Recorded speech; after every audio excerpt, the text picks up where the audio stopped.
What's up, everybody? Vodcast Underground, episode 10, right? There it 10. is, episode 10. It's been a few weeks since we've made an episode, but thought we'd get down and dirty and get another one here on the books. Today, we're going to talk about Record Store Day. And before you guys, shut off your computers or lock your phones because you don't want to hear about it, just hear me out. We're not going to talk about, the usual Record Store Day fare of what most of the videos I've seen. We're just going to kind of talk about, we'll give maybe a little history as it relates to how it got on our radar, but what I find to be almost, it kind of turned into a holiday that doesn't really, or a day that doesn't really mean anything and doesn't really do record stores a whole lot of good, except for one day. So kind of touch on what it's become, if that makes sense. But again, Corey, Just Add Vinyl, back in the saddle again. What's going on, Corey?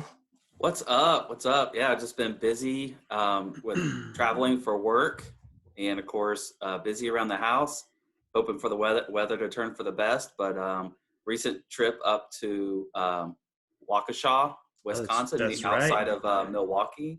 So I've got some really cool video that I'm getting ready to put the finishing touches on Rushmore Records, talk about Record Store Day. They got some really cool brick and mortar shops up there in Milwaukee. And I got a chance to visit those and do some flipping and stuff like that. But yeah, glad to have me on. Thanks for having me on again. Ready to unpack my experiences. Like you said, a little bit of the history, my experiences with Record Store Day. I have a pretty balanced approach, so all of my input's going to be pretty positive. Yeah, me too, for the most part. And then I didn't know if you had a chance to grab any or not, but I did want to talk about some of the better releases and Yep. maybe some of the goofs or poor releases. Got some of those examples to talk about too, and then maybe we'll touch on the 2020 list if you've got it handy. Yeah, I got the list here. We can do that at the end. And just so I'm sure everybody who is a fan of all things analog probably already knows that they pushed back the date from the 18th of April, the third Saturday in April, back to, I believe, June 20th. So I guess that would be the third Saturday in June. So they pushed that back. Warmer. Right. So got to wait a couple more months, but no big deal, right? It'd give maybe some of the labels and some of the artists can maybe put out some more stuff that maybe they weren't going to do because it was right around the corner. Yeah, I understand that they needed to move the date forward, and Yep. why I was a little bit concerned about the timing of when they announced that. I mentioned that to you, texting you yesterday. Yep. I didn't know if you had feedback from your record store owner or not. The brick and mortar stores that are putting up $30, $20, $30, $40, $50,000 for releases, they submitted that payment and paid it, and then all of a sudden, the powers that be said, Record Store Day is going to get postponed. I feel like the timing may have been on purpose. Maybe I'm wrong. What was your take on it, or Yeah. did you get any feedback? I haven't talked to any store owners since this happened yesterday. Yeah, I'm pulling up my text from my buddy Mike, who runs Black and Red here in Arvada, Colorado. And so he had already placed his order, as did pretty much everybody, to get on top of it. What he said here, and I won't quote him verbatim, but he just said that right now they're not sure if they're going to hold off shipping those orders out until, sometime in June, or if they're going to get everything now and then just hang on to it until it's time to go. But as of right now, he doesn't really know because there hasn't been a whole lot of communication other than kind of that initial wave.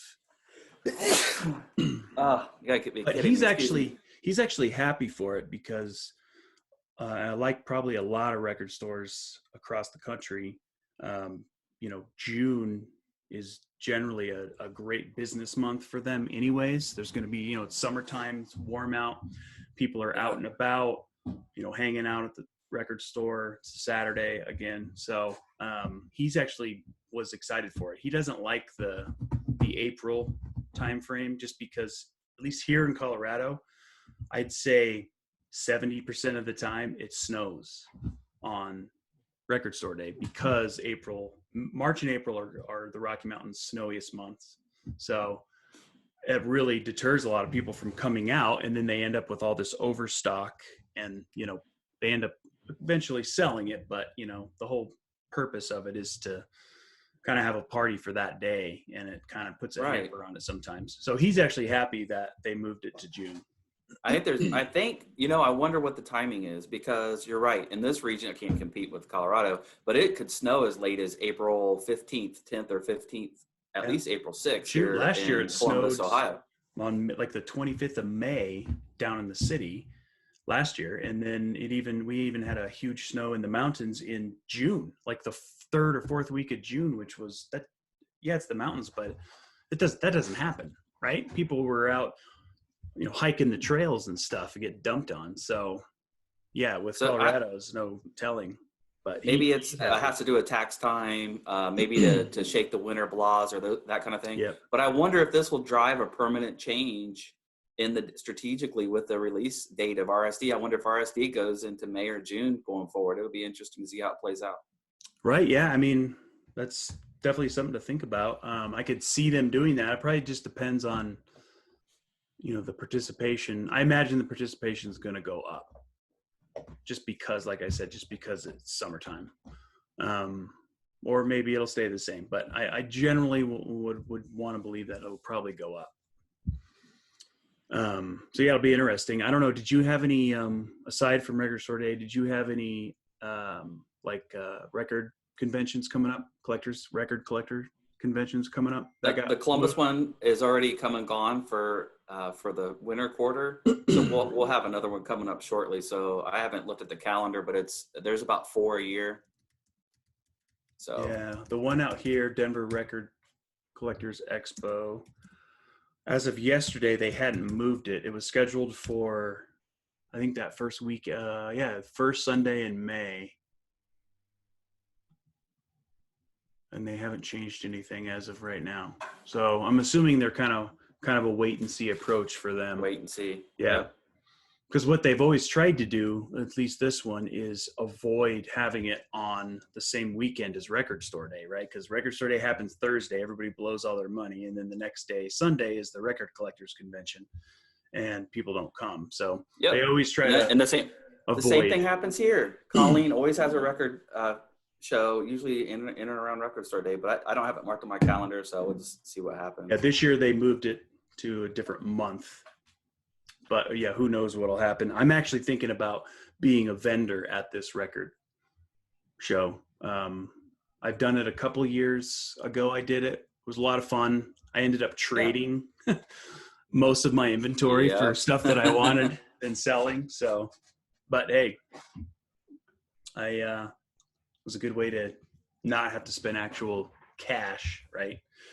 Yeah, I've done a couple record fairs, good times with friends. If you can get them to come along, trade, make connections with dealers, and usually walk away with something pretty cool.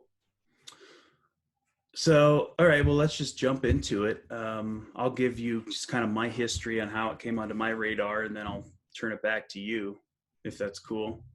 Cool. So yeah, I would say from the very first year, and correct me if I have the date wrong, but I believe the very first year was 2008, right? Yep. And I knew nothing about it, as did probably 98% of the people, right? Record collectors probably didn't really know anything about it. And I went into a Twisted Shout. I know I talk a lot about that store to you, but that's the Denver store. And it was just literally, it was a normal Saturday. Went in there to shop, and they had some employees at the front with like a box wine. It was actually champagne, like the little dispenser. I can't remember if it was like a Boda box or what it was, but they were filling up little plastic cups and cake, like little tiny slivers of cake, like happy Record Store Day. We're celebrating record stores. And I'm like, oh, what's going on? Yeah. I was like, oh, cool. Eat cake. And there's a few special releases just in honor of independent record stores or whatever she said. And I was like, okay. I remember looking through it, and I was like, neat. I didn't think anything of it. I literally walked to the back and bought what I was there to buy and left. And then I don't know if it was later that year.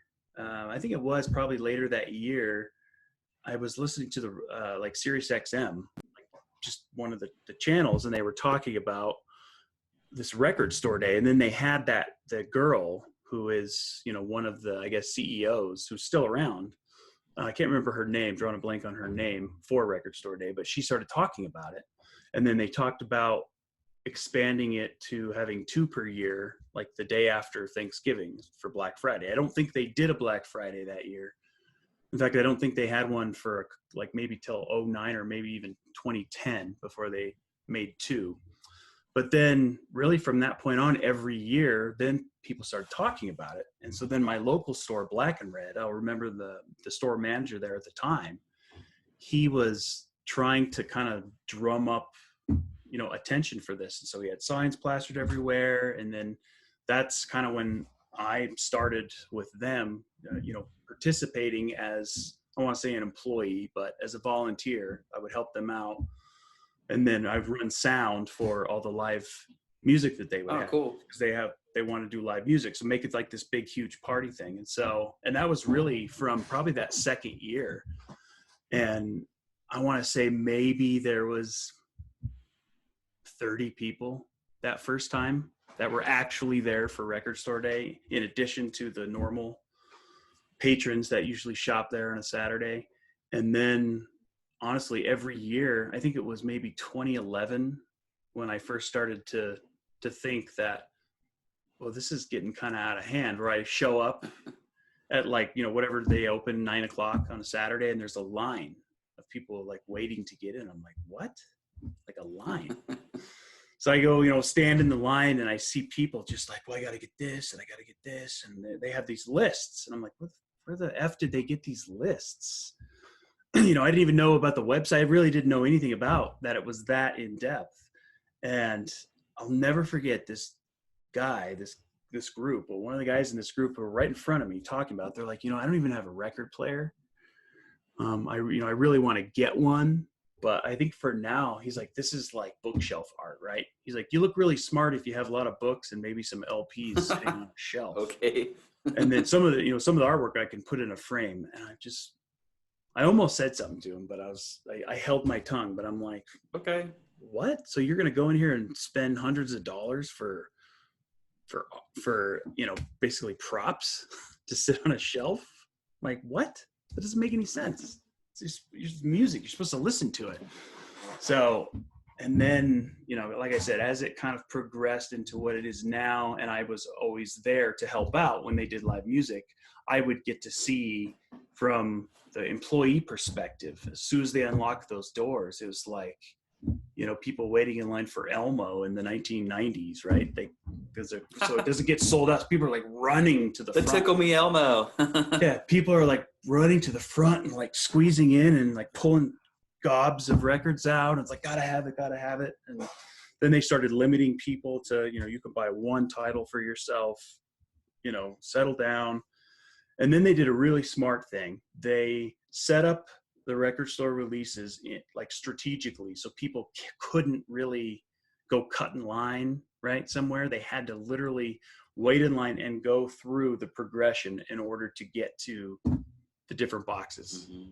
Right. So I think that was smart, rather than, you know, people just busting their way through and pushing people over, you know, trying to get their records. So it just became kind of a greed grab, if that makes sense.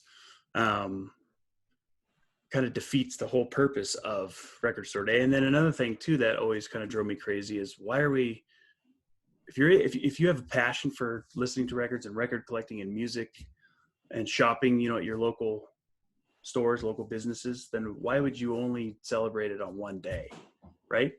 You should be, every day is Record Store Day. You should be giving your money, or, you know, spending your money, giving your business to these people the whole year.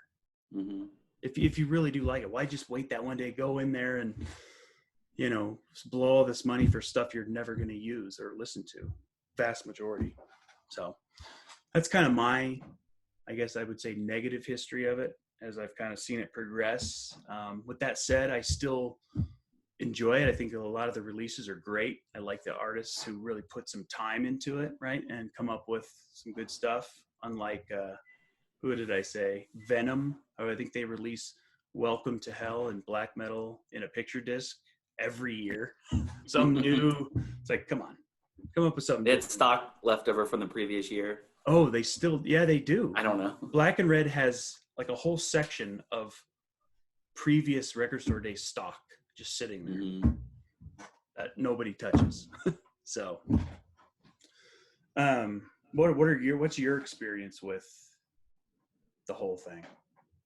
Yeah, so fresh off of Wikipedia, right? Like you said, Record Store Day started in 2008. It was Chris Brown got together with the guy that owned Criminal Records, and Chris Brown had worked for actually worked for Bull Moose, and I think they have 9 or 10 or 11 stores. I've been to the Bull Moose in New Hampshire, but Chris Brown got together with a guy from Criminal Records from Atlanta, Georgia. I've been there as well.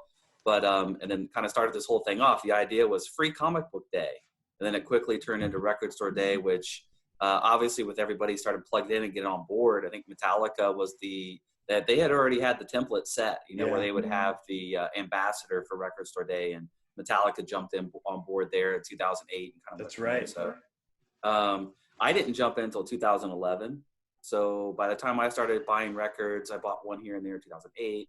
I had no idea what Record Store Day was. Going to my record stores, local record stores, on a continuous basis, probably between 2010 and 2011, late 2010. I start hearing the shop owners, "Hey, you coming in for a Record Store Day? Are you coming in for Record Store Day?" And it's like, "Sure, I'll be there." And then start to hear more things about it, and just ended up getting in line. I think it was Black Friday Record Store Day 2011 is when I first joined in. Oh, interesting. I can't remember when the Red Hot Chili Peppers, Blood Sugar Sex Magic came out, 2 LP set. That was the one thing that I was after. I know it was 2011. It might have been Black Friday. Yeah, so it was Black Friday, because I think I got that same time as well. And that's what I did. I hunted down that record, and the 2 or 3 stores didn't have it. I picked up some other things, and that's kind of, and then, ended up making a video about it in the vinyl community and kind of went from there. So I've been every year, but I've always had a different approach. Always usually have a pretty good experience. I've learned some things and I've changed some things. But between 2011, let's see, so gosh, how many years has that been now? That we've been going to the record stores. 8, 9 years. Oh yeah. This will be what, our 9th year of doing this. So I figure Vinylize probably wasn't even born yet when Record Store Day first started. Right. But yeah, probably not. It was, so I went to Record Store Day like 5 years before he started making videos. Fun fact, I like the kid, he's okay. It's just kind of fun to have fun with. But anyway, so that's a lot of Record Store Days. So what I've gone to now, and there's been some changes through the years, was just the idea is to go and be with friends, try and get a few buddies that are willing to either come to my city or I go down to their city. We try to meet up. And it's centered around the record store, but if we happen to get the records we want, great. If we don't, we don't. Right. Because what I found myself doing was going to the record store that day and, trying to pick 1 or 2 items, because, you get to $100 like that. Oh, try and find 1 or 2 They're items. all overpriced, right? All the records are overpriced. Yeah. And then trying to find that 1 or 2 things to go home with, and then trying to decide what that is. And then, so like you said, a lot of times I would go and I would come home with a stack of records, but only be really excited or listen to a few of them. So I ended up realizing that I was spending money on records that I really didn't love or want. So then my approach a couple of different years was, I'll go and check it out. And then I found very quickly that I wasn't missing any releases.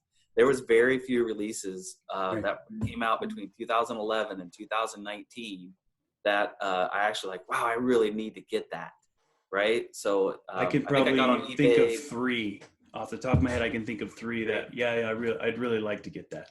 Not like I have to get it or the world's gonna end type of thing, but I can think of 3 that were, oh yeah, I got to make sure I get a copy of that if possible. But yeah, not a whole lot, right? Yeah, not a whole lot. So I mean, I think there's only one that sticks out in my mind right now that came out on Record Store Day that I'd like to have today. But I walked away but looking back, I've walked away with some really cool releases and stuff that I like to have in my collection and stuff I like to revisit. Obviously, capitalism is going to drive a lot of things. I think the worst thing that I see about Record Store Day probably is the premise and the ideology around it was for independent record stores. Right. And a lot of the retailers that are not independent or their chains are getting their hands in on it. And then, of course, capitalism drives a lot of people to do the flipping and things like that. But I don't think there's anything wrong with that. If you spend the time, you get up early, you're first in line, and you're purchasing those the right way, like what I say the right way, like by the rules. If you're going in there and doing all that work and somebody wants to pay triple on eBay to have it in their hands. Oh, yeah, that's on them. More power to you. But I think you get a little frustrated when like dealers slip stuff to their friends like they're not supposed to. And like you said, I never have done that. Oh, wow. So, there's you always have connections and networks where you're going to be able to get a hold of some of that stuff. So, but then I find out if it slips through my hands, you know what? It's not the end of the world. And it'll show up. It'll turn up sometime. There's very few releases that I do remember being in line for like the Cake release when the Cake box set came out. Yeah, and the guy in front of me, I think I was only 3 or 4 people back in line, and then they walked out with the Cake box set. They were really happy. That's one that's really held and exceeded its value big time. But the stuff's around. But let's see. That's Typo Negative box set that came out in 2011 up until last year when it finally got reissued. I was specifically there in 2011 to get that set. And what are the chances? The dude in front of me, he had to have been like, I don't know, 16 or 17, honestly. Like, this dude has no idea who Typo Negative is. And he bought the Typo Negative box. And it was right in front of me. I was like, should I just wait for him outside and punch him and then leave money on top of him when he wakes up? I don't say I stole it from him. But yeah, I was always kind of salty about that because Typo Negative has not really reissued any of their stuff until recently. And then finally, that label Run Out Groove re-released or reissued that box from 2011. And so I was finally able to get the box and all is good. But I mean, that's one of them I think I can think of. Maybe the Crow soundtrack, which they still haven't done another release yet. I was really excited about that. And then the Alice in Chains, the live Facelift Live that was on a VHS, right? That we all had on VHS back in the day. They did. Yep, there it is. So that was a really awesome Record Store Day release. Wasn't that just last year? Was it? Yeah, that was just the most recent one there. Yeah, you're right. All right, guys, please stand by. So yeah, that was a really cool one. I got the side-by-side 7-inch. I find myself buying more 7-inches on Record Store Day because they have some pretty cool stuff that comes out. 7 and 7 is with Love on one side, and then the other side was Rush. That was a pretty cool 7-inch release. Yeah, hold that one back up again, would you? Oh, sure. I thought the side-by-side, you got to buy it. You don't know what it is. I thought those are kind of a cool idea. This was right there.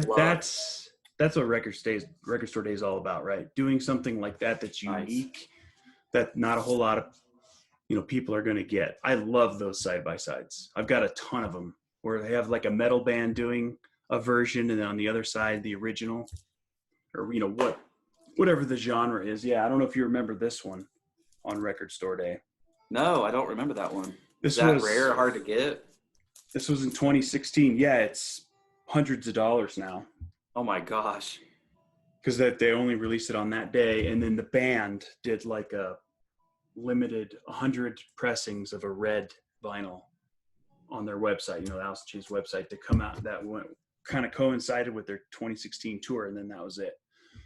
So yeah, there's so much amazing stuff comes out. This is a great example.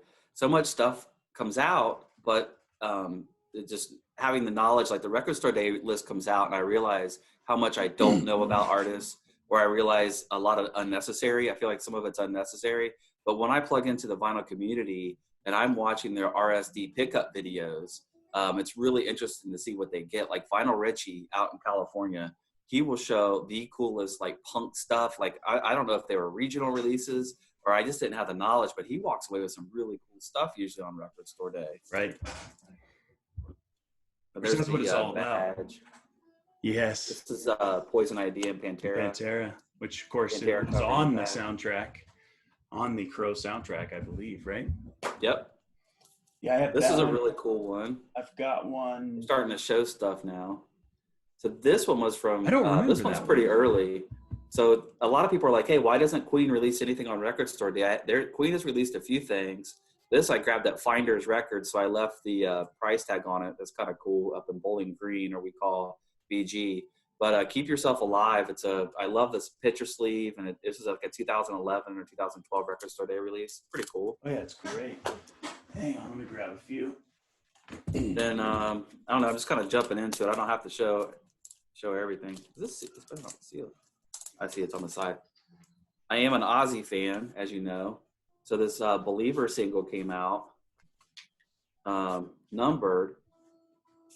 But the cool thing about it was it's on this polka dot 7-inch. So it's got Randy Rhoads polka dot vinyl. So I thought that was a pretty cool Record Store Day release. Whoa, I don't think I remember that one. Yeah, it's pretty cool. I have no idea if it's gone up or down in value, but it's pretty cool. It has to be. I definitely don't remember that polka dot vinyl.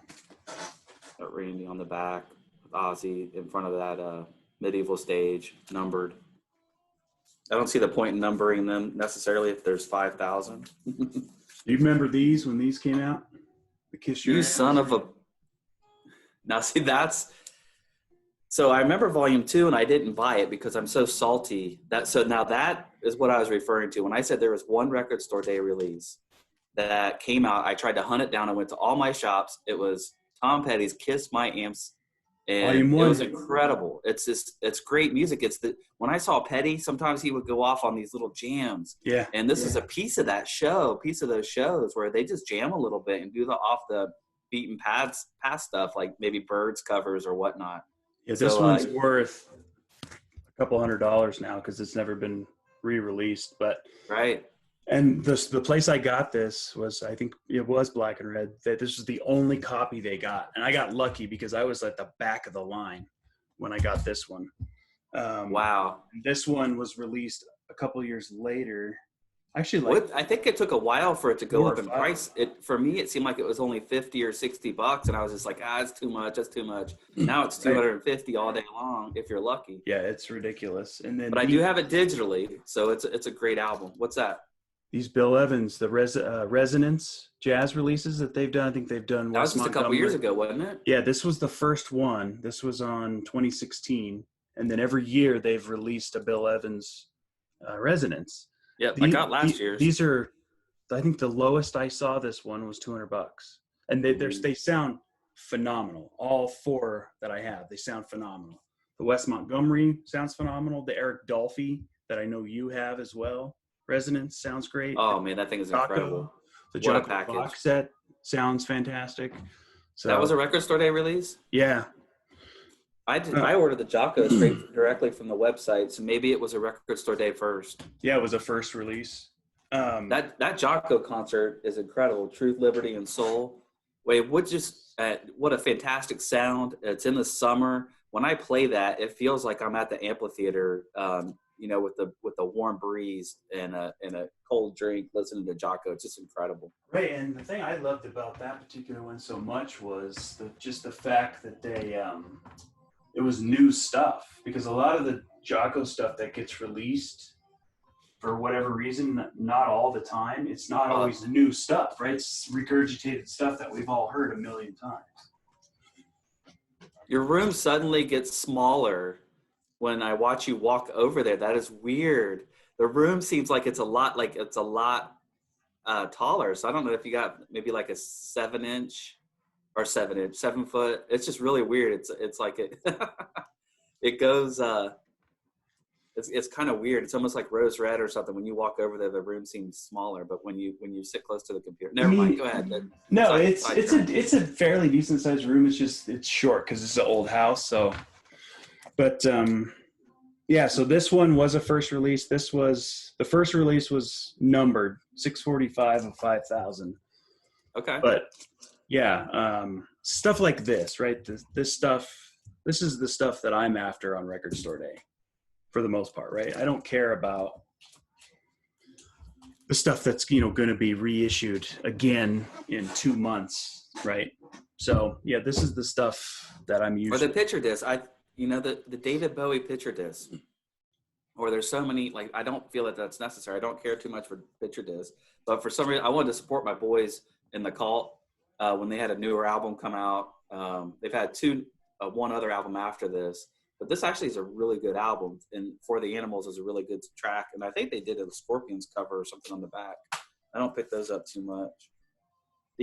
This Robert Johnson, did you see these? Yeah, you probably see these around. I got They're that done one. like Blind Willie McTell. So I just bought the one. I can't even play 78 RPM right now. But I thought it was really cool to have like the fake original sleeve and Vocal Lion Robert Johnson. I mean, imagine having an original of this. That's I had a table that could do and a needle that could do, or a stylus that could do 78 at one time. So I have listened to that, but I don't have that turntable anymore. So. Well, I think the pressing on these, correct me if I'm wrong, I don't think it matters on the needle size. I think it's pressed to the correct regular. You don't need a 2 millimeter to control a needle to play it. Honestly, I don't remember. You have to spin it at the 78 RPM. Right. I don't remember if you had to have the. To freak people out, I take this and put it on the Edison. And I'm like, hey, go check out the Edison. And they're like, Robert Johnson, oh my gosh. It's a reissue. This disappointed me. You just mentioned the Record Store Day first, Record Store Day exclusive, and then there's a Record Store Day regional. And it's like hard to track down the stuff that you want. So I was stoked. Maiden, Brave New World. I don't think it was ever released on vinyl. And this is going to be a Record Store Day exclusive. Maybe not. But I thought in my mind it was an exclusive. Wait in line, put the cash down on it, and then it comes out, sometime later, mass produced. Yeah. So that hurt because I would have spent my Record Store Day money on something else, right? I was really happy to get this. Really cool to have this on vinyl. It's a killer album, great artwork. But this is a little bit of a disappointing Record Store Day release because it seemed, correct me if I'm wrong, it seemed like it was supposed to be exclusive.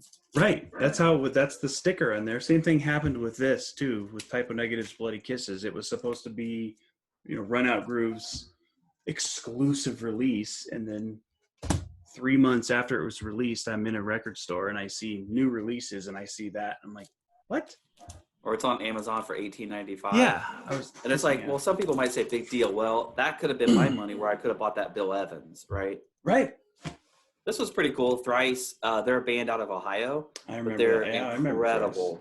Thrice is making some waves and get some attention nationwide. But they're always multi-influential band and always doing a little bit of experimentation with their sound, but never getting too far. This is pretty cool Record Store Day release. And this is an example of a regional release. Did you pick that up? I didn't, but I do remember seeing that. Yeah, that's pretty cool. I like Thrice. Yeah, Thrice to me is one of those bands like a Wilco, right, where they've influenced a lot of people, but they're a working band. They're working musicians. They have to tour and make music to survive. They're not like a one-off band or a mega superstar band. That's what they do. If that makes sense. Very talented, hardworking, and they've got the attention of the younger generation. Right. So they're working really hard. Allman Brothers, if you are a Southern rock fan, or Allman I remember Brothers that fan, one. They usually have a pretty cool release almost every Record Store Day or Black Friday. This one was pretty early. I was really excited about this because I had this on CD. And when they pressed this on vinyl, I was really excited about that. This is pretty cool. Allman Brothers stuff. My dad, I got that for my dad actually, because he's always listened to records. He's not like a crazy collector like we are, but when he found out about Record Store Day, he would go onto their website and look at all these releases. He's like, "Hey, you gotta pick this up for me. Gotta pick that up for me." I'm like, "Dad, just come wait in line with me. Come on down." And he's like, "No, I hate crowds. Just pick it up." Oh, that sounds like a good father-son kind of day right there. Yeah, he. So I got him that. He got that. There was that same year, I think there was an Emmylou Harris release. It was I think it was a regional release. I think it was an exclusive. But anyways, he got that as well. So You're waiting to see what I'm going to show. I only got a couple more. Sorry if I hijacked everything. No, man. Is that the red and black one? Well, it's red and white. Or I'm sorry, red and white, the vinyl. But look, I haven't cleaned it or re-sleeved it yet. But yeah, it's the white and red Record Store Day white. I missed that one, unfortunately. Maybe I'll send it to you. Woohoo! Life of Agony. I was really excited I missed that about one this. too. Is that a Move pressing? Is that the Move one too? I don't think so. Because I know Music on Vinyl participates in Record Store Day. It's on Brookvale Records, which I've never heard of. Brookvale. Okay. Yep. They do a lot of 90s stuff as well. I have to check out the label. They did a run of 500 blue, and then they did this was a run of 1500 red, and it has not been reissued since. Right. I find their stuff hard to find. Yeah, well, thanks to Amazon, you can get some of their import stuff a little bit easier. But of course, the debut is kind of where it's at with Life of Agony fans. But this is just incredible. 2 LP set, 45 RPM. But I don't think it was remastered, so I'm not sure what the point was. 45 RPM. But anyway, this was one of my favorite Record Store Day releases. When was that? Because I remember when that came out, but I was it like 2015 or 2016? I don't remember. Maybe, yeah.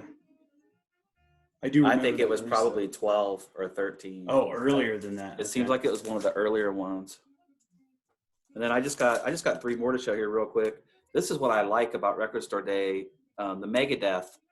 So I think this was Black Friday Record Store Day 2015. So they released this EP on white vinyl, so you get the color vinyl thing going.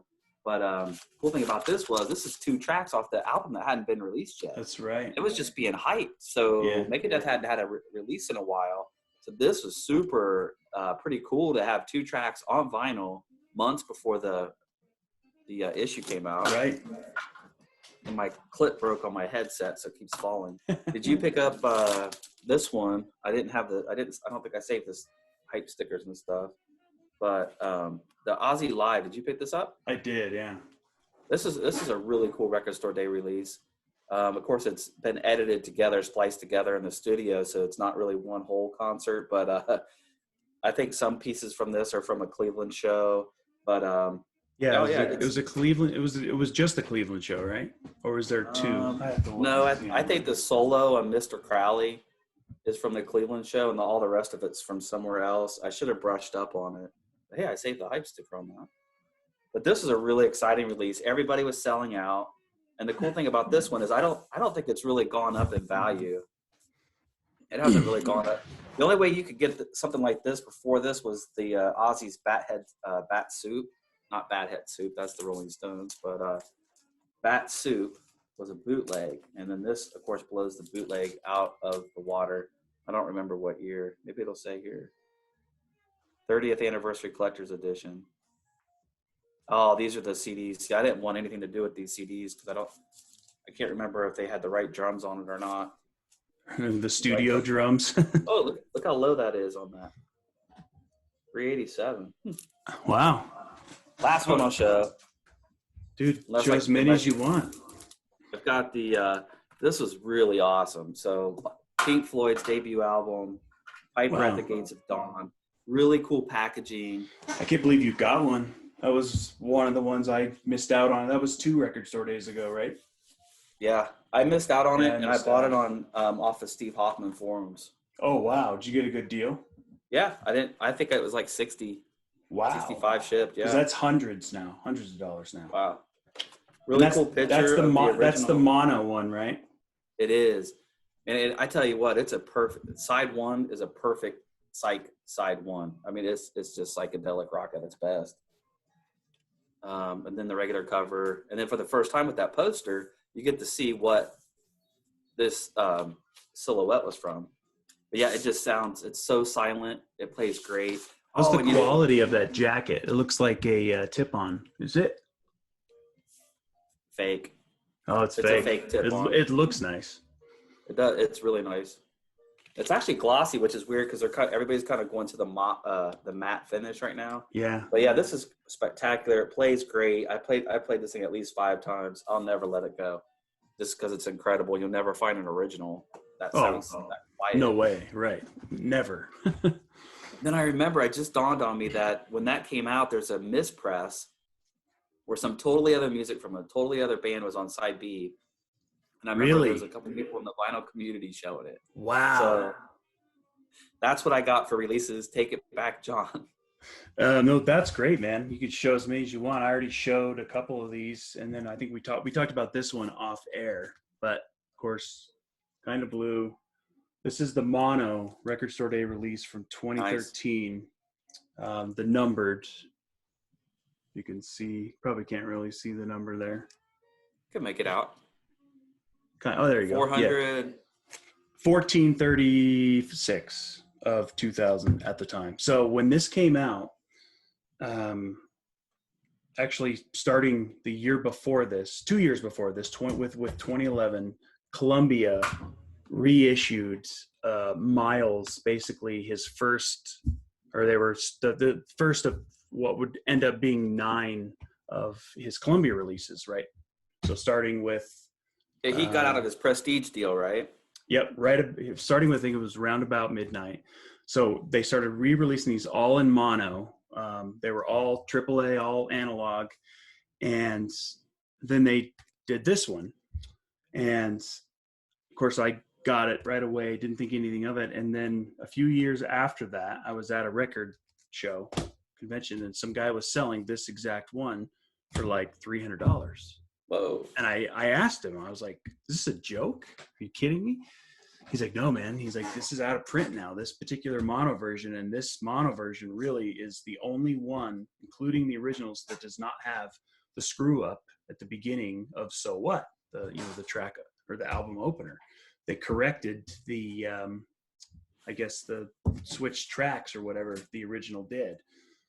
He's like, and so now it's out of print, so you can't get it anymore. It's only those 2,000. I was like, wow. So up until, like I said, 2 years ago, 2017, this was impossible to get this particular pressing, which was the Record Store Day pressing. And then they finally did a mass release of this. So the price is, of course, right back down to $25 or normalized. Whatever. Yeah. But sometimes it's better to wait. Right. I mean, you always have your other copies of Kind of Blue, right, to listen to. It's not like it's a rare record, just in general. And there's plenty of audiophile copies too. So, but in my opinion, this mono pressing, this particular one from Record Store Day, is the definitive pressing to own. I know I'll probably get killed for that because there's tons of audiophile pressings. I think Analog Productions did one. I know they did one, and so did MoFi. I'm sure those are awesome. I actually had the MoFi one. I've not heard the AP one, but this one for me takes the cake. Yeah, I mean, I don't really have many more to show. I guess I kind of blew my wad while you were showing yours, right? I guess I got one more. The one behind me, I almost forgot, the Doors. Oh yeah, There was a Record Store Day release. I don't remember what year. It's probably pretty early, like 12 or 13, 14. But from what I remember, the record store owners or music fans, they reached out to, maybe it was the committee. Maybe it was the Record Store Day committee or something. They all had input on which tracks to use. And they also had input. So they ended up pressing one side stereo, one side mono. There's some studio tracks on there. And also I think maybe 3 or 4 live tracks from famous or infamous live shows with the Doors. So it's a pretty cool release too. It sounds great. Yeah, when we first got on, I noticed that. I was like, what does he have, a piece of cardboard with a white sticker in his record frame? That's pretty much what that is. Right. It's hard to see, but then when you point it out, you can kind of see the Doors logo in the background. Cool. Yeah, that was all I had. As far as the state of Record Store Day, where it's at, I don't obviously see it getting any smaller. I think it's only going to continue to grow. I just hope that they're able to maintain, some level of integrity, as they they move forward. And I hope it doesn't just keep people going to record stores on one day, but that they are inspired to go all the time, right? Because that's what's going to keep the stores open. Not record store day is not going to keep the stores open. It's going to be all those other days that's going to keep the doors open for those places. So hopefully that it continues to do that. But I mean, it's bigger every year, man. It's a spectacle. Now the lines at the record stores near me are across the parking lot waiting for people just to get in there. Wow. So, and most of these I know places if I go, don't have that big rooms. They're way over capacity, you know. and I want to talk a little bit about the store management. And I think the store management has a lot to do with the customer experience, or like your personal experience. So I've seen it managed a lot of different ways, to where it's been a small store, open the door, everybody floods in. Like you said, it's elbows. I don't like that. No, I have somebody picking in the same crate as me or the same box as me, only ahead. Yeah, I what hate that. the heck? I've actually I understand moved next people to me, out of the okay. way. I've moved people out of the way who've done that to me. Like, you're not looking in the same box. Just as me. wait. Come on. I'm almost done. I'm not going to get your precious record. I'm just looking. But I've also heard somebody say, "Have you seen this? Have you seen this?" And then all of a sudden, I come to it. I hold it up. I was like, "Is that what you're looking for?" There you go. Yeah. So Plaid Room Records down in Cincinnati, or Loveland, Ohio, close to Cincinnati, they have a really good system where you go in there and you take a number, and they only allow a certain amount of people in the store at a time. So you get there early, you wait for a number, and then they call your number, and then they send out tweets. They send out tweets on what number they're at. So you can actually go around the town. You can get coffee, or go to a shop, or grab lunch, or there's some different shops. If it's nice weather, there's a bike path, walking path, and some shopping. So me and my friends, we did that. We grabbed a number, and it was so far ahead. We left and went to a record store in Cincinnati, got some record store day stuff, and then came back and was following on Twitter where we were at in line, because we were like, what? Because we didn't care. We were lackadaisical. We were just going to hang out. We weren't trying to be first. That's a great idea. So do they set it all aside for you? So they pick it out for you if they have it? No, nothing like that. No, you just get to pick a number.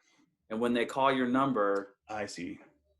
Then when they call your number, you get to go into the shop, which is nice because now you got the whole shop to yourself, or you and 15 other people. Then it's not a big deal. So you can take all the time you want. It's not like you have to make split-second decisions, or somebody's behind you breathing on your neck. Right. You and some other people are in there. I went and found just about everything. And I'm like, oh, do you have this? Do you have the Bill? Do you have the Bill Evans? No. All right. So do you have the Crow soundtrack? Up one left.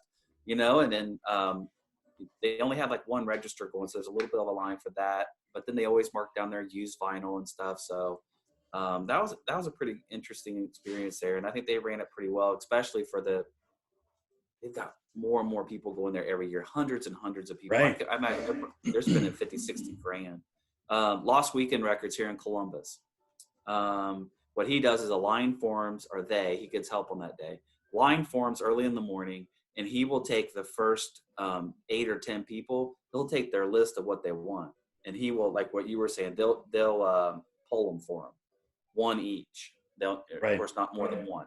And then whoever's first in line gets that one. Once it runs out, the next guy's out of luck. So you give them a list. I've been early enough to give them a list. And then, of course, like my top 4 are gone, but then I get 5, 6, 7, 8, 9. Right. And then they've already got it bagged up. And so then when he opens the doors, we're checking out and we're out of there. And then the next people are coming through. That's what Twist and Shout does. And I know Amoeba Records does that too, where they have employees go out to the people in line and say, basically take your order.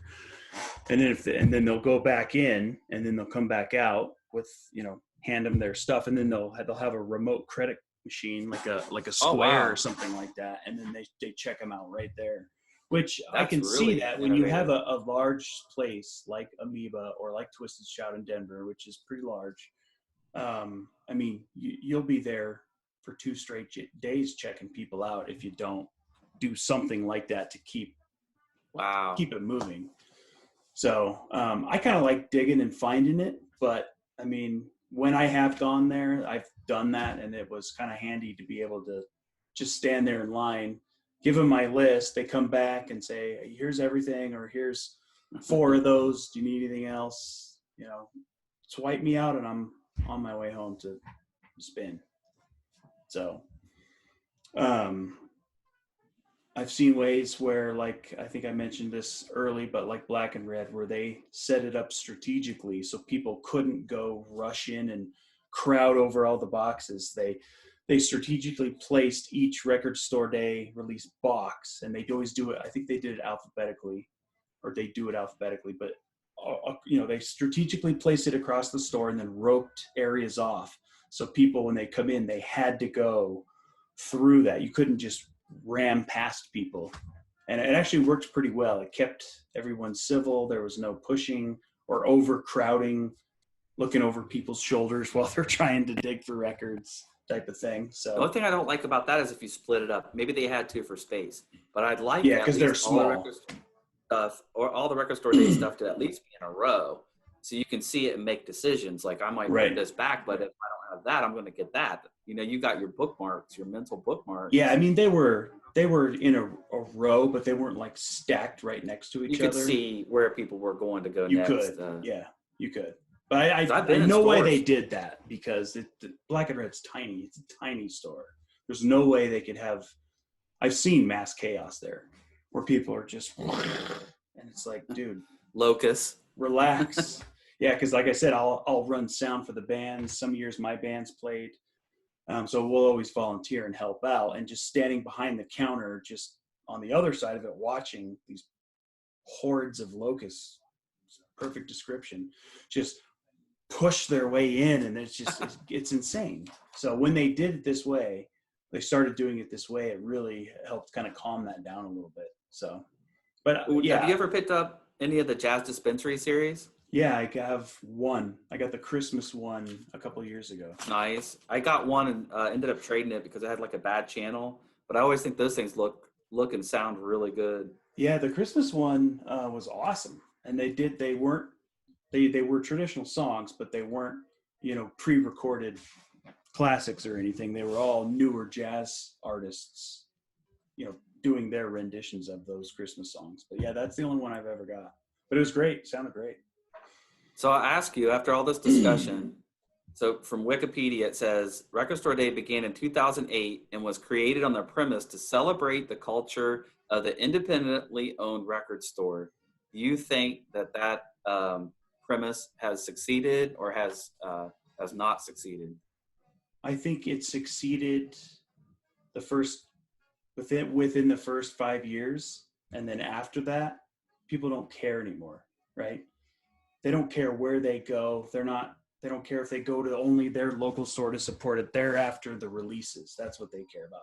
I guarantee you, if you said, okay, Record Store Day, all releases are all going to be online now, I guarantee you majority of people would be like, sweet, I can still get my releases though. I think that's what I was thinking about, kind of when I wanted to bring us together to talk about this, was I think it's lost its original intention,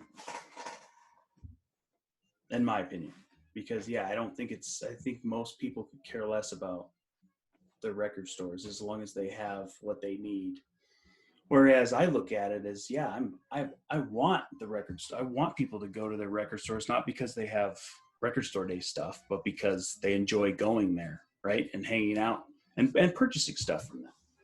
So I guess the question would be to the store owners, or feedback from store owners, how many people have you seen start to come in and be a regular customer because they attended a Record Store Day? That's the number we need to see if it's a success, right? Right. Yeah.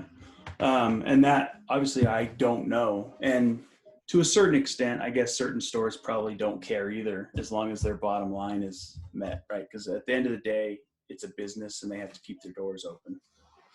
So, but yeah, that's actually fascinating. I don't know that. We probably should have asked our friends who own and manage record stores, right? How many repeat customers do you have? Not just who show up on Record Store Day, but started coming all year round. So I might incorporate that into some of my interview questions, but it's kind of going against my normal. I have kind of like these set rules when I do record store interviews, because those of us in the vinyl community, we are fatigued, you know, a lot of us have been collecting for 10 years. Some people in the vinyl community, their whole lives. Yeah.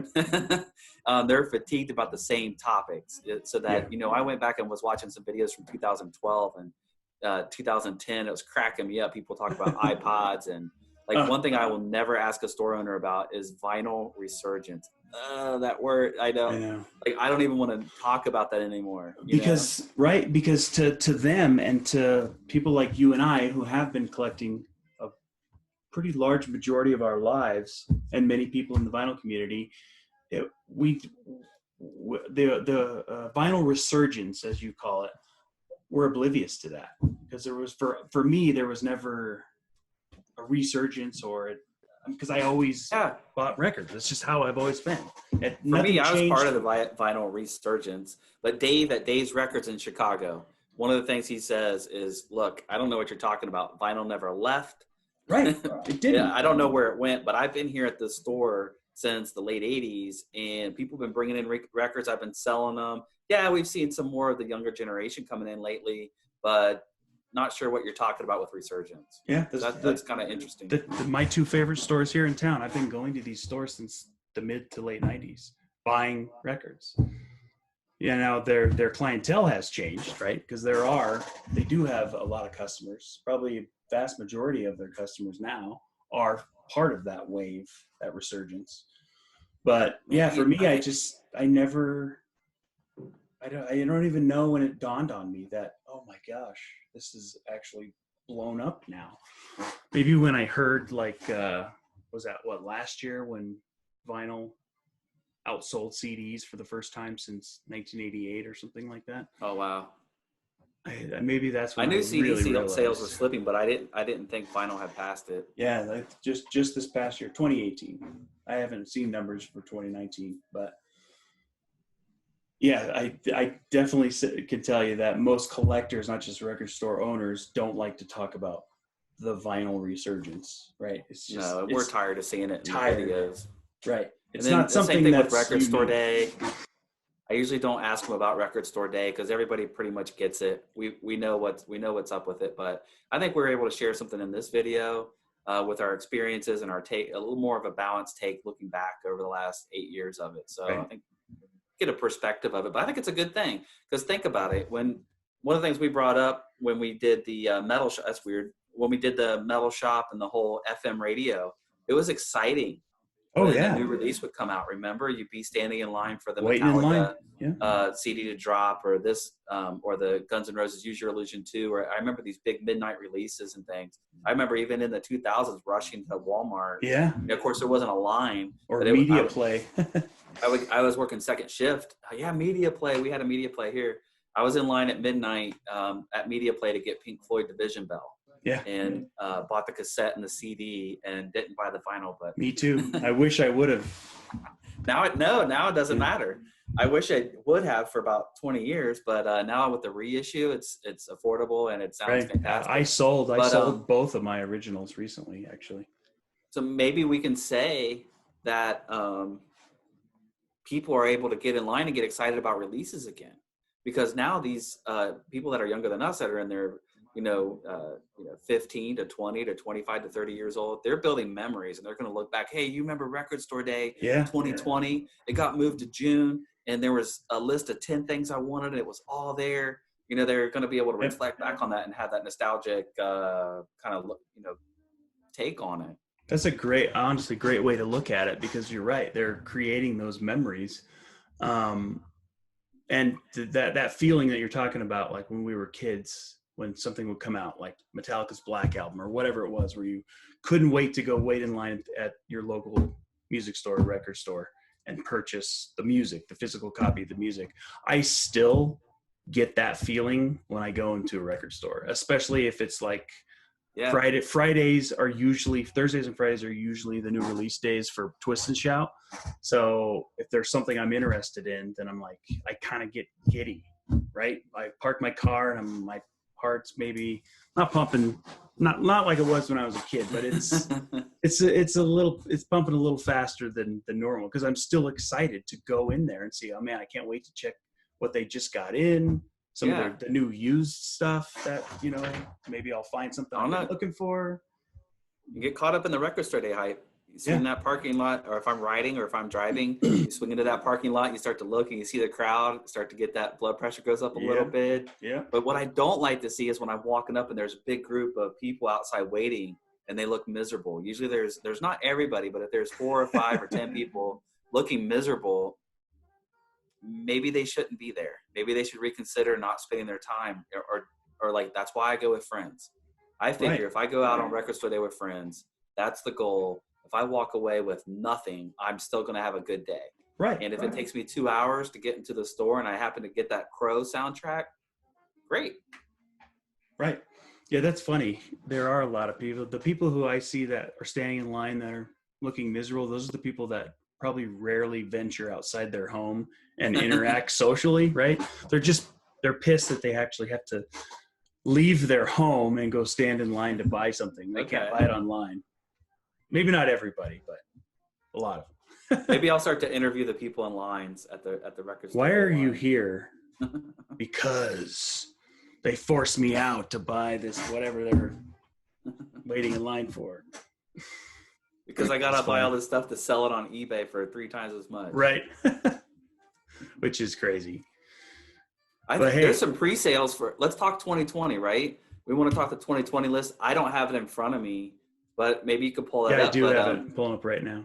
Oh, crap. I lost my train of thought. What was I going to say? You said pre-orders or something like that? Oh, yeah, pre-orders. Thank you. On eBay right now, there's already pre-orders for Record Store Day stuff. I saw it last week. Last week I was on eBay and I was looking for, for this video, I was researching like Record Store Day or RSD and then sorting by highest price, lowest price. I was trying to figure out what some of the best stuff was and some of the worst stuff over the last 8 years, 9 years. And let's see here. Actually, and I saw brand new 2020 stuff on eBay for pre-sale right now. So they're going to have a hard time, or they'll have to refund everybody's money now that it's been moved to June. But I think that's a little. I had no idea people were doing that. That's ridiculous. I mean, do they have it on hand? Did they order it faking as a dealer, or do they just plan on being first in line?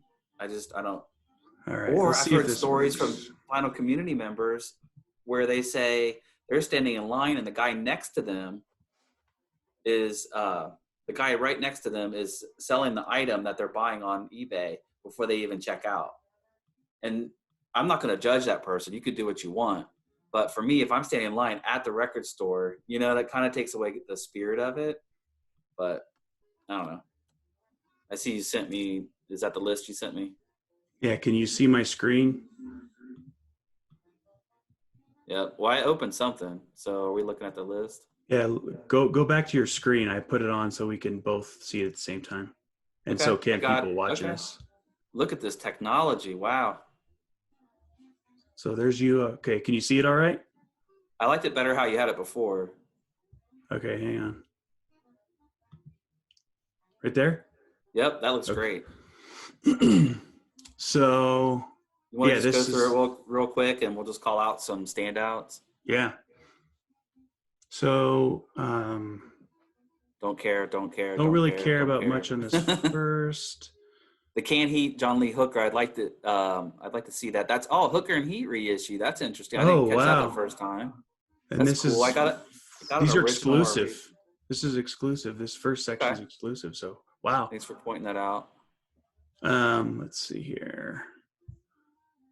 Oh yeah, I forgot there. Here's the Bitches Brew sessions that I mentioned, which I'm not super interested in that. Looks like the Cure's doing Blood Flowers. What year was Blood Flowers? Because I think I want to see some of their later stuff. Yeah, that was cool. Blood Flowers. Their picture disc. Never mind. Picture disc. Yeah, Blood Flowers was. Let's find out.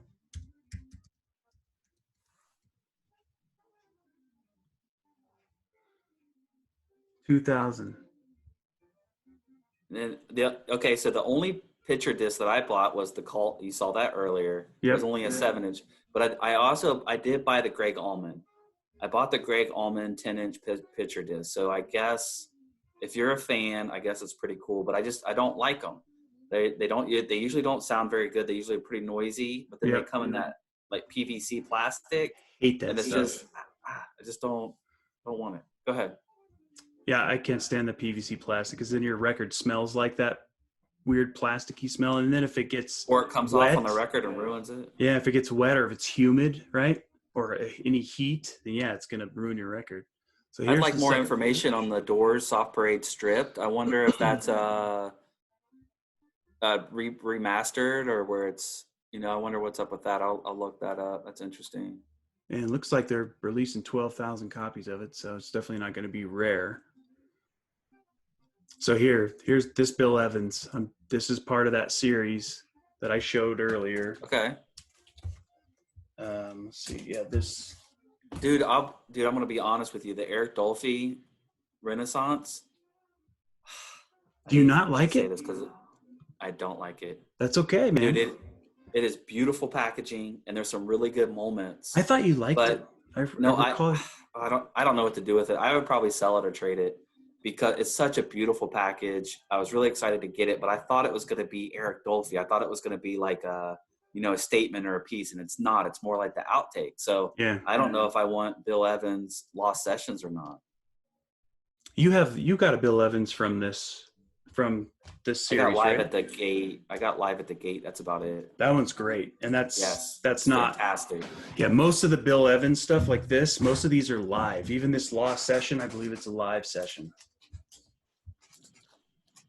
So now that we're taking time to look through this Eve 6, I don't know if that's a new album or an old one. I wouldn't mind Eve 6 first one. What's their first one called? I don't remember. But didn't it have Cut My Life into Pieces? This is my last resort, Eve 6. No, that's completely different band. Oh, which one's Eve 6? Eve 6 has the song Gonna Put My Tender Heart in a Blender. That's it. Yeah. Into a Beautiful Oblivion. Yes. Okay. Those two seem to come out around the same times. Oh yeah, it reminds late me about 90s. the same. Who was the band that did the Cut My Life into Pieces? I don't remember. You're killing me now, and I'm gonna have to try and remember this. One of those new metal bands. Yeah.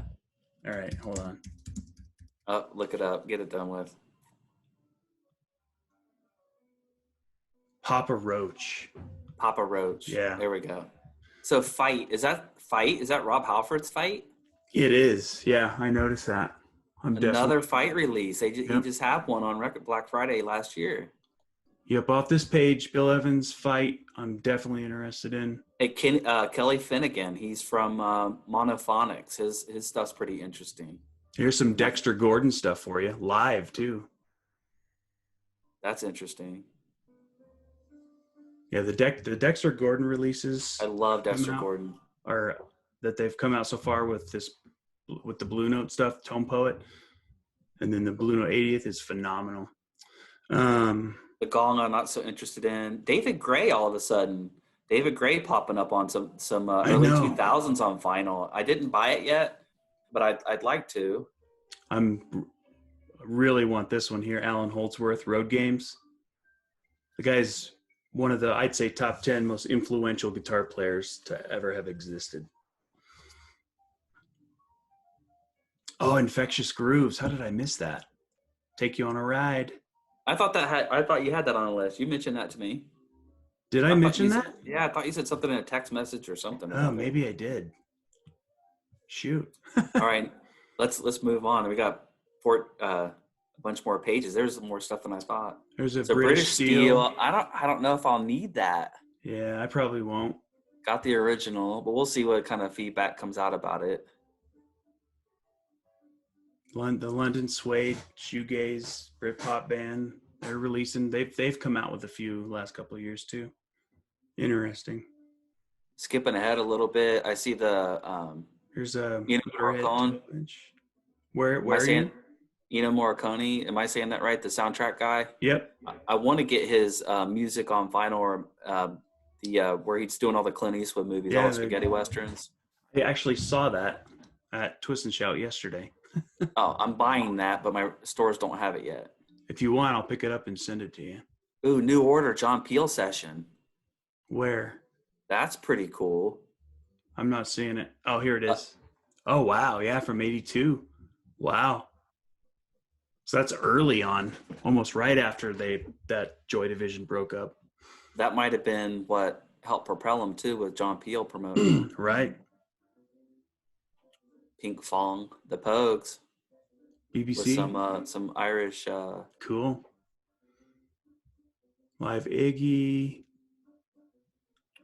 Replacements. Oh, see, here it is, man. Skid Row, Slave to the Grind, 2 Yeah, I know LPs. that's gonna really. I think that's gonna be really popular in the vinyl community I can't wait. because that original's been so elusive. I've had an original for a very long time, Yeah. so I have an original but as well. It sounds great too. which gives me hope that they're gonna release Sub. What's the album after that? Subhuman Race. Yeah, Subhuman Race. I hope they release that then in a year Me or two. too. But I'm definitely getting the Slave to the Grind. Definitely. There's Britney Spears for you. I know you're gonna buy that. Oops, I did it again. We're supposed to be open-minded. We're not supposed to diss on other music. Never mind. Let me close it. Let's see. Here's Well, it jumps to various artists already. Oh, so cool. that's a lot of exclusive. Hackers. Remember Hackers? Oh yeah, no way. Was Val Kilmer in that, or? I want to say it was. I remember Angelina Jolie, maybe. Oh, okay, it's later than I thought. I thought that was a '90s movie. Yeah, it was Angelina. It is a '90s movie. '95. Okay, I was thinking of Johnny Lee Miller, Angelina Jolie, Matthew Lillard. He was the bad guy in that. Lorraine Bracco from Sopranos, and then the soundtrack. Yeah. The soundtrack was like kind of ravey. Had The Prodigy, Orbital, Stereo MCs, Urban Dance Squad. Cool. It's probably Moby's rare on 90s. here. Yep. Left Field. Sweet. I want that one. Add it on the list. All right. Let's So go. you know what else is cool as you're looking through the next page is the Plaid Room Records. They will give a survey out to people that subscribe to their website, that subscribe, and they'll send an email out, and you can take a survey, almost like one of those Survey Monkeys. They'll give you a survey, and you can be on your phone or on your laptop or whatever, and you plug in what you want, and they'll let that influence what they order. I thought that was really smart. I did not know that. Wow. If anybody's watching, I told you this last year, this is a kind of a secret kind of thing you don't really share on the internet. So the day after Record Store Day, so Sunday, beginning on Sunday, you're able to purchase anything that they have left over online. Wow. So it is a great source if you missed stuff. And I can't tell you how many times I've gone on there and picked up stuff. I'm gonna need you to remind me about that. I'll send you the link. So go ahead. I already see you ready. You already spotted one you want to talk about. Nativity in Black, baby. There it is. Wow. Look at this. This is the very first one. Look at this, man. I don't care about the Nativity in Black for two reasons. A lot of people say that this is my Black Sabbath nerdness coming out. First off, NIB doesn't stand for Nativity in Black. That's a myth. It's a rumor that kind of got started, and now it's fact, right? Correct. It stands for nib, and nib is a slang for like a term for a beard or a goatee. Correct. I don't know. I'm excited for these artists. The Nativity in Black. War Pigs live. Oh, okay. Go ahead. No, I'm just saying. I love hearing other metal bands do Black Sabbath stuff. I mean, this is great. Sepultura. Oh yeah, like Faith No More does a great cover of War Pigs. Yep. Got Corrosion of Conformity doing Lord of this World. Ozzy's on here. Megadeth, White Zombie. Yeah, I'm excited for this. You pulled up the song list, the track list. Can you see it? No, I just had the Record Store Day list up. Okay. Don't worry about it. Don't worry about it. Just leave that up. I don't need to see the track listings. Okay. If you just saying them is fine for me. Okay, cool. Yep, we'll keep moving. So yeah, I'm definitely interested in that one. Let's see.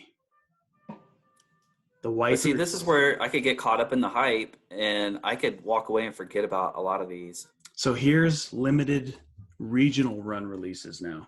Now, see, August Burns Red. I do like that band. It's metalcore, but it's only a 7-inch. I don't know if it's new or old. I like their early stuff. Yeah, to be honest with you, I'm not familiar with that band. Of course, I know who they are, but yeah, I'm not familiar with them, so I couldn't. Fantastic drumming. I wonder if was it August Burns Red or somebody's drummer passed away. But fantastic drumming, new metal, great artists. They're tight. A lot of breakdowns and stuff like that. A lot of stuff that's like kind of looked down upon nowadays. Guided by Voices from band from because Ohio. because Pantera ruined anybody to be able to do a breakdown because theirs are so good nobody can top We're done. Let's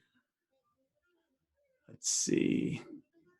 Look, Josephus. That's weird. Or Wow. Josephus or Josephus, however they pronounce it. 70s hard rock. Look at this, Limited man. to 500, dude. 500. If you see that, you need to pick that up for me. Yeah. I don't know what that is, you. but buy it. Same goes for you. Okay. Yeah, I need that Josephus. Here's Monk. Looks like Alive. Ooh, what's the Monk? Here you go. Here's the Morricone for a few dollars more. The 10-inch. No, 400, dude. I think that's just for that movie. I want to get the compilation that has all the movies. Yeah, get the Move one. Yes. I should have bought it yesterday, but I didn't. Chuck Mosley. He's the original singer. Was the original singer for Faith No More, right? That he just passed away. He passed away. This past year. Yeah. Yeah, good call on that. Not really seeing anything. Mm-mm. Oh wow, Sun Ra's releasing something on Record Store Day. He's another one, or his. I was gonna say Sun Ra's there every year. Every year, and this is Motorhead, Sun Ra, Venom. 5 LP box. Wow. Good grief. Is that the price over there on the right? 600? No, yeah, right, probably. What do we got here? Twisted. Twisted. That's the. That sounds familiar. That's the offshoot band of Insane Clown Posse. Ah, okay. They're signed to that ICP label. ICP. I can't do them. Soul Jazz Records. Is that the? I wonder if that's the soundtrack. Oh, it's all the James Bond stuff. Interesting. I don't know if that was necessary. I have to see how they package I bet you this one's cool though. Soul Jazz, Brazilian Funk, and Samba Soul. Oh, it's a box. Oh, it's a 5/7 inches. Oh, okay, that might be cool. I don't know. All right, let's see. First release, Allman Brothers got 3. Fillmore West. Yeah, the Fillmore West came out on CD last year, and it was the first time or whatever that particular recording was available. So I got the CD right behind me, and then I'll definitely be looking for that. It's got a black and white cover with Dwayne featured on the front. Cool. Evening with the Allman Brothers. I got to see the cover to know what that is. I'm not sure I'm too excited about that one. I definitely want that Fillmore. Black Crowes. Oh, no way. Ready? Bone Thugs and Harmony, their first record. Yeah, I saw that. I would have actually to buy that. Hopefully it's priced right. Hopefully it's priced cheap because it's really an EP more than it is an LP. Right. Yeah, looks like 3,000 pressed. I'm definitely getting that. Dude, they're local. I'm going to be boys. on that, dude. They're from Cleveland, right? Yeah. So they're your homies from Cleveland. Yep. I've got some stories that I've heard like trickle down. But yeah, Bone Thugs and Harmony. I love that stuff when it came out. Me too, man. No one since, like the mumble rappers nowadays, couldn't touch Bone Thugs with those mumble rapping harmonies. Why the Black Crow, right? Did you notice that? The Black Crowes and then Black Crowes. What is? Yeah. So what's Lions? I don't know what that is. I don't know what that is either. But then again, I stopped after not Shake Your Moneymaker, but after that the Amorica. Southern Harmony. Southern Harmony. Yeah. That's it for me. I didn't care for Amorica. Amorica is actually my favorite. I love that record.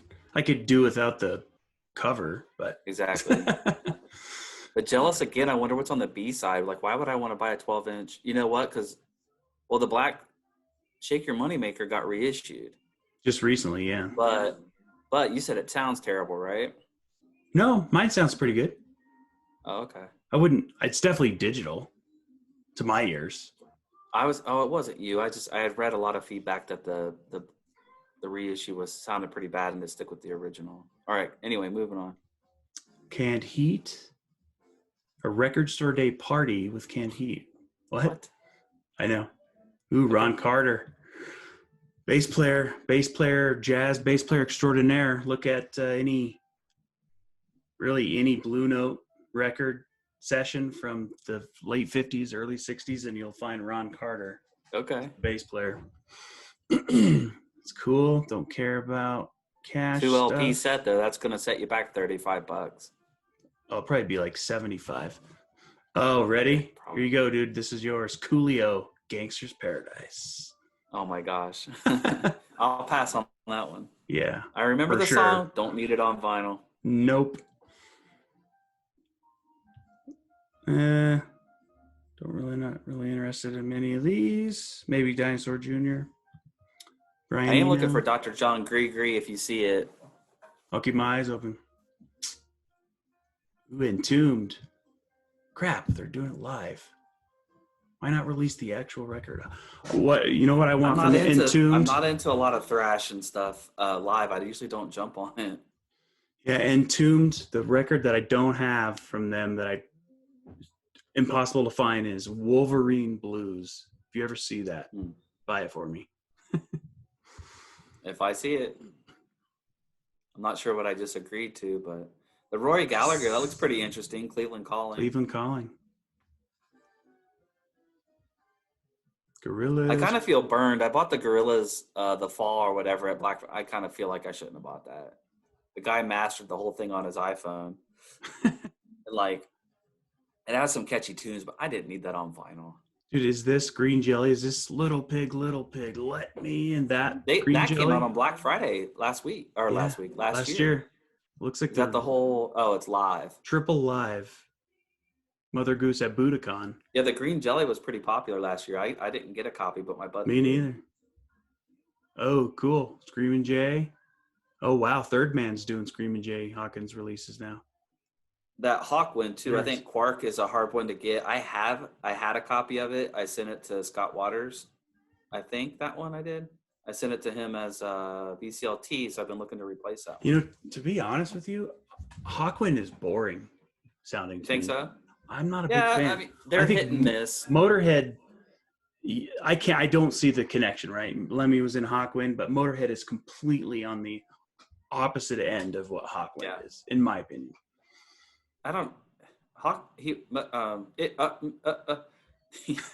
Lemmy was in Hawkwind for about 3 minutes. Right. So in like one awesome killer track, and then on that one off and on that one album and some backing vocals. But like Do Re Mi Fa Sol La Ti Do, man, check that album out. I see what you mean. You've got to go. It's a little bit Pink Floyd-ish. It goes on like a little bit of a trip. Some people say, oh, the people that diss it are like it's poor man's Pink Floyd, right? But I like Hawkwind, and the reason why I have a connection is a guy at work, Captain. I've known him for over 20 years. He gave me his Hawkwind collection, so I had an instant Hawkwind collection. Oh wow!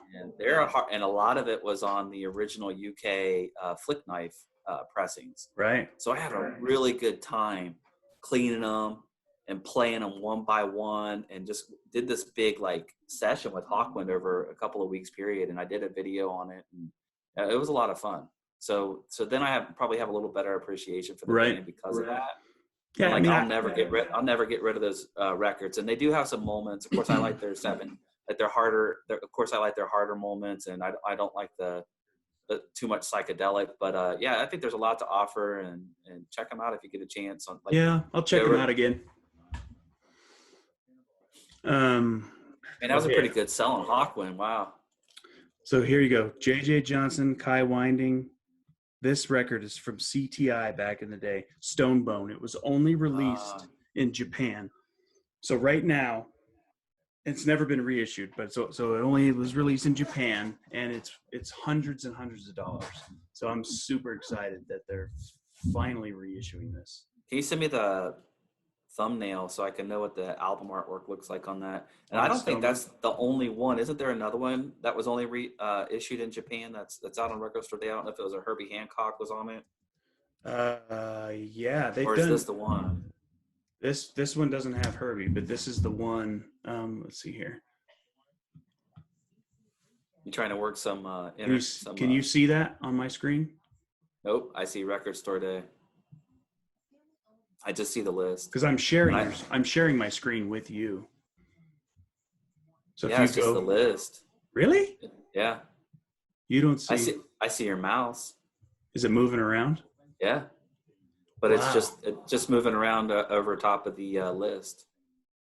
I don't know what the viewers would be seeing. Anyway, I'll look it up Anyways, afterwards. yeah, I'll send you. But yeah, you'll notice that J.J. Johnson and Kai Winding almost always, most of their albums are collaboration albums between them, those two. So you'll notice they appear on almost Yeah, you got all. a lot of good jazz knowledge. Now, Let's what's up see. with the Sad Wings of Destiny? Did they Yeah, do a didn't they? different cover art for Did that, they? or Didn't they how are just they expanding that? They just reissued this, right? How are they? And I wasn't that interested in it. I've got an No. original. It's a killer album, Yeah, I have an but original too. I don't know. The CD sounds really thin, kind of light. You know what I mean? It's Weird. so I'm not sure what that's about. And I think this is the end. You got Post Mark Malone. Knopfler. I mean, man, his last CD has kind of put me to sleep. But he's fantastic. I have lots of respect for him. But his solo stuff, it's kind of like I'm not as interested in it. Yeah, I haven't heard his latest stuff. Oh wow! Charles Mingus. But look what Mingus You're just looking at all the jazz stuff. Redux. Wonder How how's do that you gonna be pronounce that? different? Redo, Redux. Redux, redo. I wonder how they're gonna do that differently though, because I think MoFi just released the box, Mingus box, if I'm not mistaken. Totally unrelated, but I guess Led Zeppelin released Stairway to Heaven a couple years back, but they released it in reverse. So you can listen to Really? the song backwards. So you can hear the backward masking that's not there. Sweet So Lord Satan, something like that. It's like whatever it is, Sweet Lord I Satan. want to get that. I mean, of course, I could play the MP3 and just flip it, but When that'd be was it? kind of interesting. When was it released? Was it a Record Store Day release or just a This is one of random? these things I turned up today when I was trying to brush up for the video and it came across it. I was like, really? They released that? New There you Riders. go.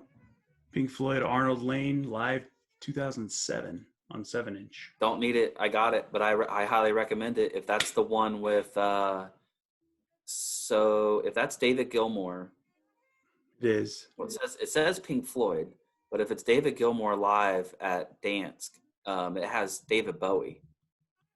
David I Bowie wonder. comes out and he does Arnold Lang, and not only that, he comes out and does Waters parts for Comfortably Numb. Really? It is fantastic. It's one my wife and I love to watch the Blu-ray all the time, and of course I've got the seven You've got inch, the and then seven it's inch, on right? the I got the concert on vinyl as well. Oh yeah, the David Bowie box. nails it. Of course, he's got the accent, you know, the English accent, Oh yeah. and of course he's friggin' Bowie. So it's really cool. So if that's not something I have, I'll pick that up just because I'm a Floyd fan. Yep, me too. Oh, cool. Primus finally reissuing Suck on This, which was Nice. their real first release. Primus usually has some pretty cool releases Yep. out on Record Store Day, but I'll be honest, gotta be honest. Come on, When don't. I got a stack of stuff, they're usually one of the ones that I cut, you know. No. Primus is amazing. I love Primus. They're one of my I need all-time to change the favorite priority. bands. The Refuse, The Residents, Roxy Music, Snoop, could care less.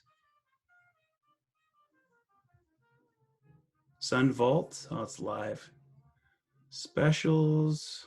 I saw Collective Soul and Soul Asylum. I always like Soul Asylum. It's a pretty good band. I'm not sure what that is. I like Soul Asylum a lot. Yeah. You know, Soul Asylum gets kind of miscast, if you will, as one of those 90s alternative or post-grunge bands, but right. they're not that at They're all. late 80s, and they're a hard rocking band. Yeah, they were part of that Minnesota music scene that produced the Replacements.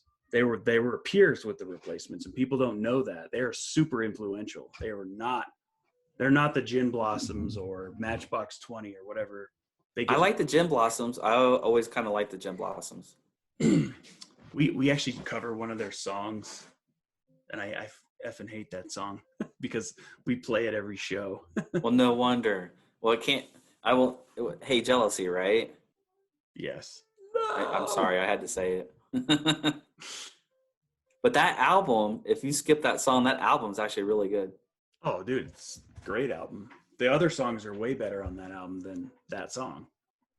All right, there's another unnecessary U2 Record Store Day release.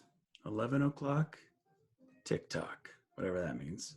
Well, I know the song. It's off of Boy, I think, or War, but probably Boy. It's probably on their first one. Ooh, you can get your Austin Powers soundtracks. Very funny movie. Don't need it on vinyl. Well, how Batman and Robin. I wonder if this is. It's probably from the cartoon. Inspired I by wonder the if it's motion from picture. the original '60s one. The Ventures. Yeah, it was the Ventures, right? Who did that? Mm-hmm. Ooh, Lethal Weapon Ooh, what's the Lethal Weapon? soundtrack. The first one. Yeah, that's cool. I have to see if it's what movie music or if it's rock music, but It's probably like I don't know if it's a music. score or if it's a soundtrack. I would pick that up because I do have the Lethal Weapon. I think I have the Laserdisc, and then I have Lethal Weapon 2 soundtrack. Yeah, I've still got the Laserdisc. Oh, well, there is an original motion picture soundtrack. No, it's not. It's got a mixture. It's What are you got looking at? just the track listing for Lethal Weapon. So it's Oh, got Clapton, some Michael Kamen stuff. Actually, Michael Kamen did it. I gotta have it. it's I love Michael Kamen. all Michael Kamen and Eric Clapton. I did not know Yes, that. that's right. Okay, sweet. That's cool. Yeah, I'll have to get that too. All right, back to it. Let's see. I like Michael Kamen. I did a video on him one time. Love him. And my Band of video really Brothers, man. flopped. It Band of flopped. It Brothers. it hardly got any views. I remember People that. always knocked the Metallica S&M that Michael Kamen did. I've got a lot of Michael Kamen stuff, and I always kind of like that rock symphony stuff when movies and rock come together. I do don't too. understand why. I don't understand the hate. F those people. Right. Where are we at? Here we go. Okay. From the Vaults. Don't even know what that is. Those Dune fans, man, they are hardcore. Vitamin String Whale. Roger Waters doing The Wall live in Berlin. No thanks. 8,000 copies. Wow. Tony Joe White, The Who, Odds and Sods. Huh? That's funny. Zappa. And Said it's a sampler. here you go. 3-inch vinyl by Post No Malone. thanks. Pass. Well, there you have it. The list. There it is. So yeah, some interesting. I feel like last year was better, or like the Black Friday last year was even more exciting. I mean, there's some standouts. I'm sure I could find a way to spend $7,000 that day. Bill Evans, J.J. Johnson. You're just going to target all the jazz, and that's something I've never really bought much of on Record Store Day. I've always focused on the rock. So, oh damn, gotta go Skid Row, Slave to the Grind. All right. And Primus, Suck on This. So 2 jazz, 2 rock. Well, I predict 25 Vinyl community members will show Slave to the Grind in their videos, their RSD videos. Come June. Guaranteed. Yep. That is a fact. And it will it will not be me. You know what I just realized? Does it have what's the song on it that got edited off the vinyl? That got edited off the CD? That'll be on it. Maybe. What if it's not? What if they just reissue the original? Well, it said 2 LPs, so I bet you it will be on it. There's a European version that has a different song listing, and they cut a song out on the US version. That's right. You're gonna have to get it. Because it said MF or something like that on it. I forget. Yep. You're gonna have to get it. Think so? Yep. I've already made that decision for you. All right, man. Wait, thanks for the heads up on the book Louder Than Hell. Oh yeah, did you pick up a copy? So I got it on Amazon, and I got the sample, and then I read Scott Ian's prologue. Yeah. And then bought it. immediately bought it. Yeah, dude, So it's a great book. I've read it twice, and I just started it for the third time. I'm kind of laughing at the book where it has a quote from Jimmy Page, and then it says parentheses the Yardbirds Led Zeppelin after his Right. name. I'm like, if you didn't know that, you need to put the book down and just walk away. Yeah. Yep, you're done. You're not allowed to But listen hey, to maybe music. some 12-year-old kid picks it up and didn't know, and he goes looks up the Yardbirds. I'm not sure, but What? Jimmy Page? Yardbirds? What? Who? sorry, I'm taking us off. Maybe we better. Are you going to wrap up and then Yeah, maybe let's wrap up. hit the record button and we can finish our conversation. So, Who's the host anyway? Who's yeah. the host? Me or John? Is it me or John? I think we're the co-hosts, but so anyways, so thanks for watching. I know this was a little bit of a kind of all over the place, but we kind of wanted to share our thoughts on RSD, and then hopefully you enjoyed kind of going through the list like we just did. So until next time, peace out. Peace.